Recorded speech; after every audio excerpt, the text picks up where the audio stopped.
everybody. We're out here at the Montgomery in Dubai, and I'm with Jason Ashley, the custom fitter for Golf House, and we're testing some great product for you this morning. Product that suits the general golfing population. We've got the Cobra Fly-Z, the Mizuno JPX 850, the Callaway XR, and the TaylorMade rSi irons. So we're going to hand over to Jason to talk us through some of the characteristics of the shots this morning. Okay, so what we were looking at is we hit 5 or 6 balls with each club. We're trying to look at a few different areas of each club to look at specifically from different perspectives. Scotty will talk us through a little bit from his own feel and looks perspective.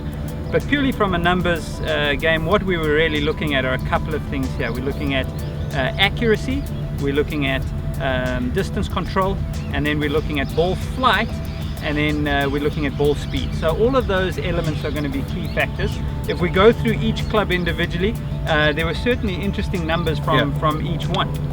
If we have a look at the rSi iron, I think interestingly enough it went the highest out of all the clubs, all right? And it had it went the highest, and it definitely had a little bit of a stronger loft than some of the other clubs, which was interesting.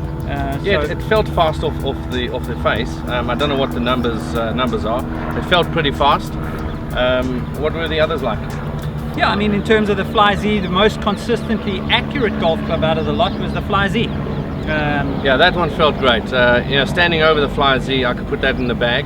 It felt, it didn't feel like a lot of offset.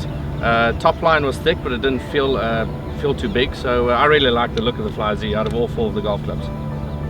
The 850 was also impressive in terms of it's purely the noise out of it was a slightly different noise than the others. It sounded a little bit softer to me.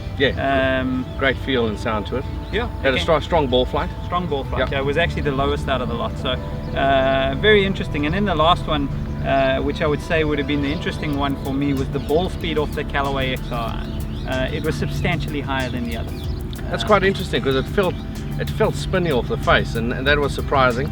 It felt quite spinny, and I actually thought it was actually going shorter, and then when it landed, it wasn't. So that was quite interesting. Yeah, so again, yes, you're right. It was a little bit more spin than the other clubs. Average was about 6,900. Then the rSi in the spin rate, and then the Fly-Z and the Mizuno were down on spin. So if we actually look at overall distance and numbers, they weren't that far apart.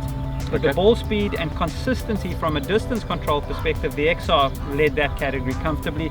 Accuracy, we definitely saw that the Fly-Z was the tightest, and then I would say that, and then the Mizuno.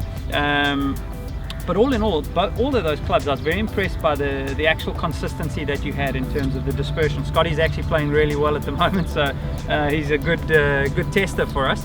But I must say, all of them had very good feedback from all of them in numbers. Yeah, I mean, obviously for this sort of golfer, the one thing that as you mentioned, you sometimes get a jumper and one's a bit shorter. So I think the overall distance control is pretty good in all 4 golf clubs. Obviously, I think the XR outperformed the rest.